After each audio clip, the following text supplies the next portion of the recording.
This is On the Record, and I'm Jeff Hicks, and our guest this week is record reporter Greg Mercer.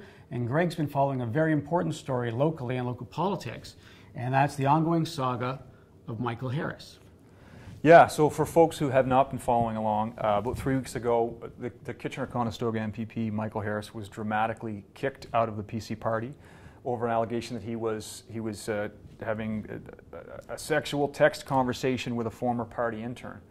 And what we've learned since then is that the story is not quite that clear, and that it looks like somebody within the party has used that conversation that nobody actually formally complained about to build a case to get rid of Michael Harris, and that's raising some alarms for people. Right, and these flirty texts with the former party intern, they go back 5 years, but you were able to actually identify that person and go back and reach them this week. That's right, yeah. She declined to be a part of the story. She really wants this to be in the past and does not want to be dragged into this what's becoming an internal party, a fight within the Tory party.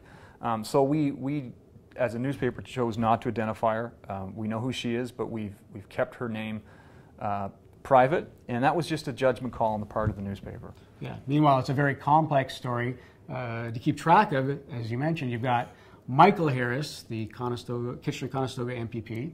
You got Mike Harris, the former premier, and now Mike Harris Jr., the son of the former premier, who's been tapped on the shoulder by the party to run for Michael Harris's seat. This is it. Yeah, it's incredibly confusing, and it will continue, I think, to be confusing for voters in the June election. I don't think we've ever seen a time where a politician has been kicked out by his party and replaced by a guy with the same name. I mean, it's going to be incredibly confusing. There's also a lot of questions about why Mike Harris Jr. was chosen as the guy to replace Michael Harris. Locally, they wanted to have a nomination. This was the party members wanted to choose their own candidate.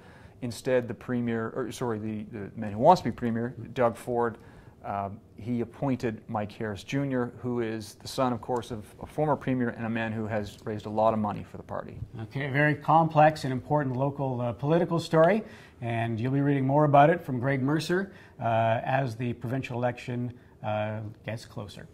I'm Jeff Hicks, and this has been On the Record.